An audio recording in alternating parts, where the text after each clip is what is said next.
اور اس میں کانٹے کی بات کیا ہے؟ فَاعْبُدِ اللَّهَ مُخْلِصًا لَهُ الدِّينَ، اللہ کی عبادت کو لازم پکڑ لو، اپنے اطاعت کو اللہ کے ساتھ خالص کرتے ہوئے، یعنی اللہ کے ساتھ مخلص ہو جاؤ۔ یہ دو لفظ ہیں، ایک ہے مخلص، مخلص کہتے ہیں اللہ کا چنا ہوا بندہ جس طرح کے انبیاء کرام علیہ السلام۔ ایک لفظ ہے مخلص، اللہ کے لیے اپنا اخلاص، اپنی کمٹمنٹ، ڈیڈیکیشن شو کرنے والا، اور وہ ڈیمانڈ ہر بندے سے اللہ تعالیٰ کی کہ اللہ کے لیے مخلص ہو جاؤ، خالص اللہ کے لیے۔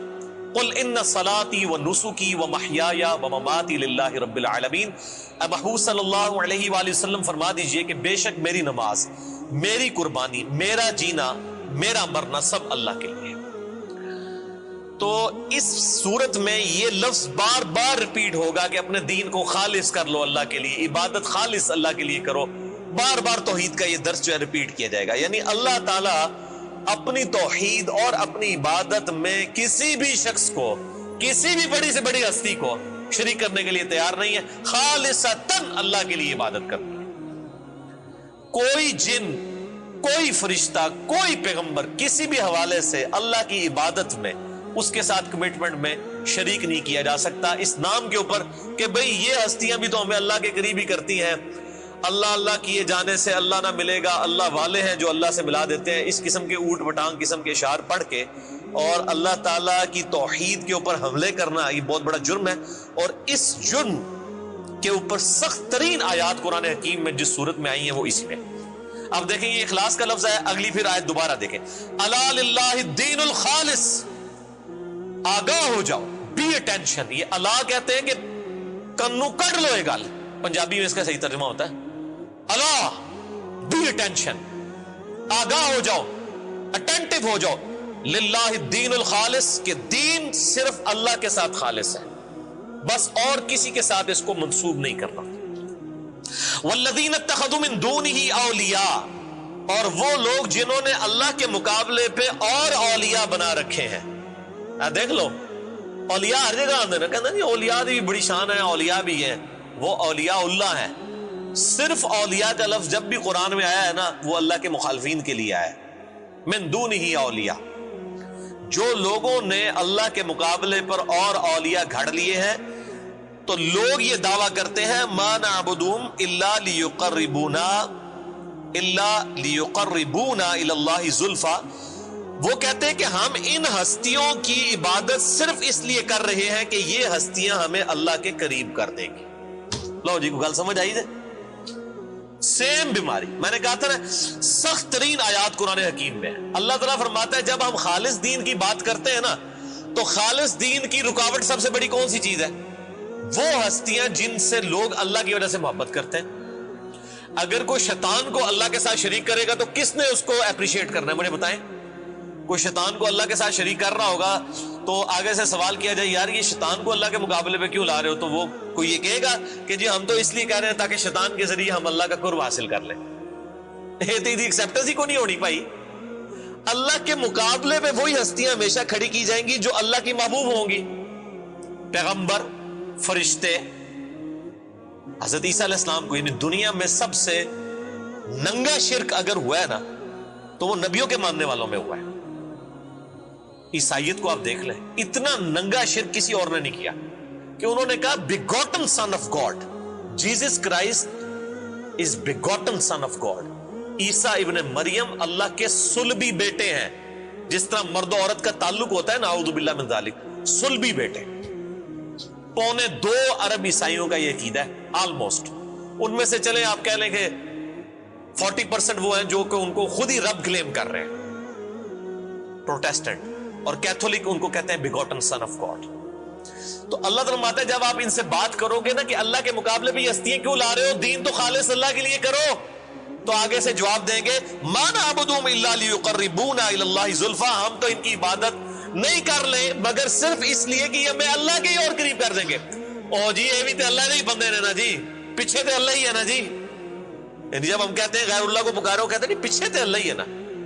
جب ہم کہتے ہیں نبی علیہ السلام کی اطاعت کرو، آپ بزرگ پرستی کو چھوڑو، وہ کہتے ہیں جی بزرگاں پیچھے نبی علیہ السلام بھی، اللہ بھی پیچھے تو نبی بھی پیچھے، اگے سارے تسی اپنے لین دین بڑھا کے دیکھیں نا کتنا بڑا ظلم ہے۔ اللہ اور اس کے رسول صلی اللہ علیہ وآلہ وسلم کی ہستی ہے تو آگے فرنٹ پہ ہونی چاہیے تھی، ان کو آپ نے کر دیا پیچھے۔ وہ مجھے پیر نصیر الدین نصیر صاحب کا جملہ یاد آیا، انہوں نے کتاب لکھی ہے عقیدہ توحید کے اوپر، جس کی وجہ سے پورا مکتبہ فکر پنجے جھاڑ کے ان کے پیچھے پڑ گیا۔ الجواہر التوحیدیہ فی التعلیمات الغوثیہ، شیخ عبد القادر جیلانی کی کتاب فتوح الغیب کی روشنی میں انہوں نے توحید کی تعلیمات کے اوپر ایک کتاب لکھی۔ اس میں انہوں نے، وہ تو ویسے پورا وہ کتاب اگر یہاں میں پڑھوں نا یقین کریں تو وہ جس کو کہتا ہے نا کامیڈی شو لگ جائے گا، اتنے زبردست جملے انہوں نے لکھے ہیں۔ چونکہ وہ جس کو کہتا ہے نا گھر کے بندے تھے نا، تو انہوں نے ایک بڑا پیارا جملہ اس میں لکھا، انہوں نے کہا کہ ہم اولیاء کے ساتھ اللہ کا لفظ اس لیے لگاتے ہیں تاکہ اولیاء کو اونچا کریں۔ کہتے ہیں ویسے تو بیچارے اونچے ہو ہی نہیں سکتے جب تک اللہ کا نام نہ ساتھ لگائے۔ کسی انسان کی کیا اوقات ہے؟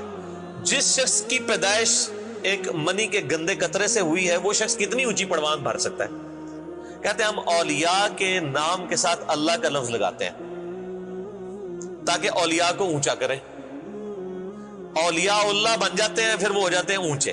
کہتے ہیں جب وہ تھوڑی سی اونچی پروان ہوتی ہے پھر ہم اللہ کا لفظ کاٹ کے خالی اولیاء اولیاء اولیاء کہنا شروع کر دیتے ہیں، اللہ پس سے کچھ چلا جاتا ہے۔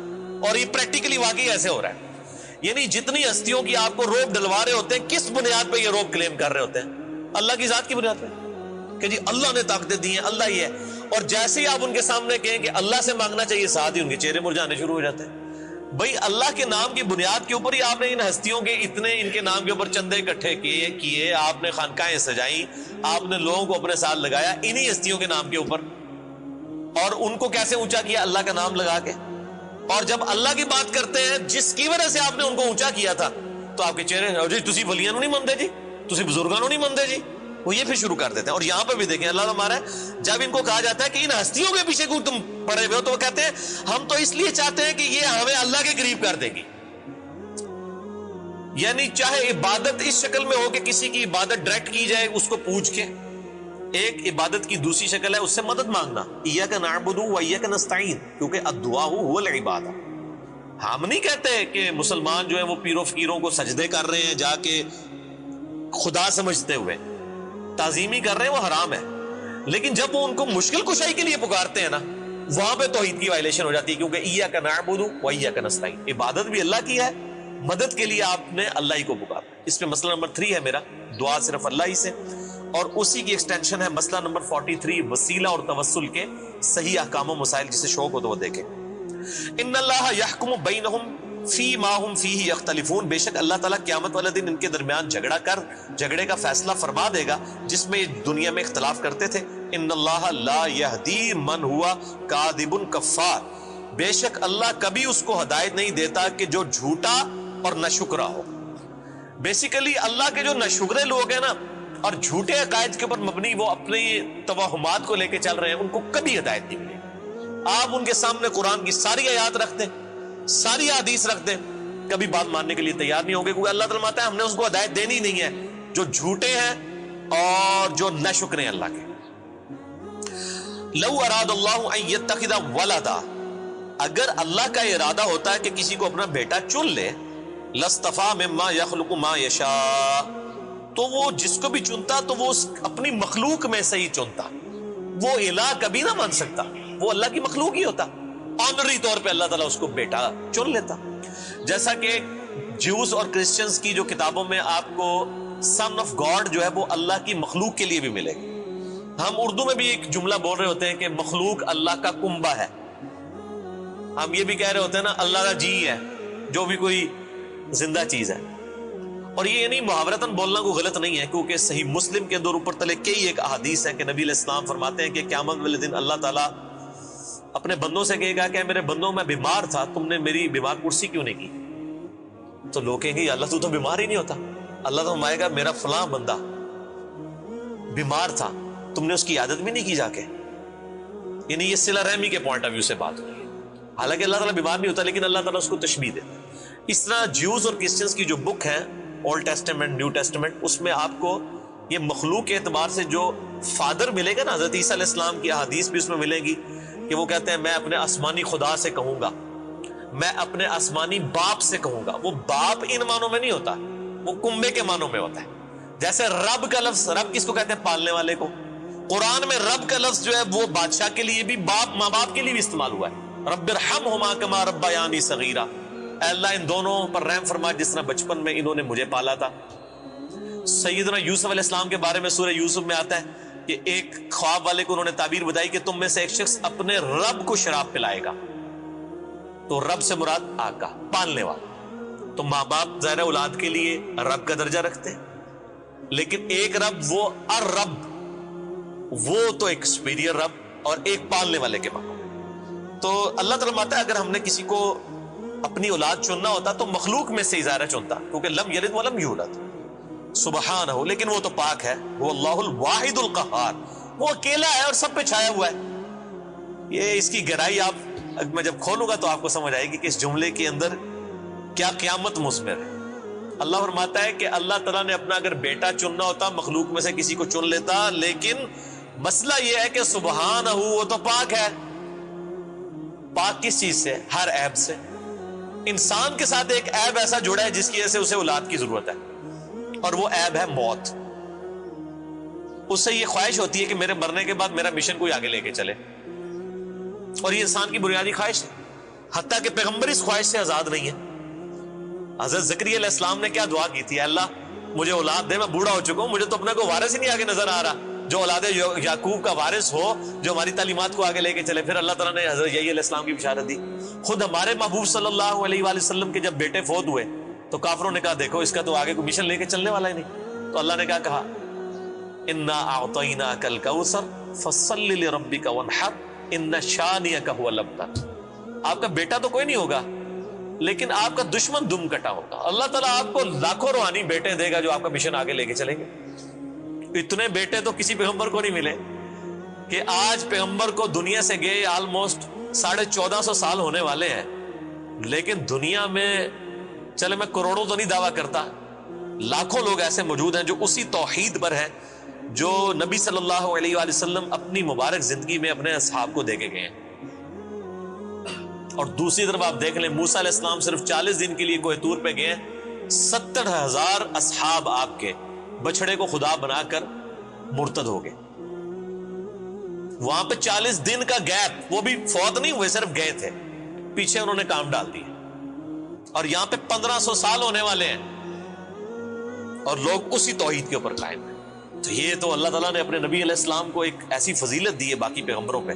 اسی لیے اس امت کی فضیلتیں ہیں نا, کہ یہ امت اس تعلیم کو لے کے, اور قیامت تک یہ امت اسی طریقے سے قائم رہے گی. نبی علیہ السلام نے فرمایا قیامت تک, بخاری و مسلم کی حدیث ہے کہ میری امت کا ایک گروہ قیامت تک حق پر قائم رہے گا, اور کوئی نقصان پہنچانے والا ان کو نقصان نہیں پہنچا سکے گا. بڑے بڑے فتنے آئیں گے لیکن وہ اس دین پر ڈٹے رہیں گے جو میں نے دیا ہے. اور حقیقت بات ہے, یعنی حکومتی لیول کے اوپر کس قسم کی سازشیں ہوئی اسلام کے خلاف, اسلام کے نام کے اوپر, اس وقت بھی میجارٹی میں وہی لوگ ہیں جو اسلام کا بگڑا ہوا حلیہ لے کے چل رہے ہیں. لیکن اس کے باوجود جو صحیح توحید اور کتاب و سنت کی تعلیمات جن لوگوں نے تھامی ہوئی ہے نا, وہ اپنے معاملات میں اتنے کانفیڈنٹ ہیں کہ ان کو کوئی ٹس سے مس نہیں کر سکتا. حالت یہ ہے کہ ان کی اپنی اولادیں آگے سے گمراہ ہو رہی ہیں بقول ان کے, لیکن ان کو کوئی نہیں ہٹا سکتا, اس لیے کہ ان کو تو پتہ ہے ہم کتاب کے اوپر ہیں, بکش مسلمان ہیں. بکش اور نان بکش مسلمان کا فرق پہ میرا کلپ دیکھ لیں, سنی اور ٹنی میں فرق, یوٹیوب پہ جا کے لکھیں تو آپ کو پتہ چل جائے گا. تو اللہ تعالیٰ فرماتا ہے چونکہ اللہ پاک ہے کہ اسے موت نہیں آنی, چونکہ موت نہیں آنی تو اسے بیٹے کی کوئی خواہش ہی نہیں ہے. پھر الواحد, وہ اکیلا ہے, القہار, اپنے بندوں پہ چھایا بھی ہوا ہے, جو اکیلا ہے, چھایا بھی ہوا ہے, موت بھی نہیں اسے آنی, اسے بیٹے کی کیا ضرورت ہے. یہ ہے اس کی ڈیٹیل.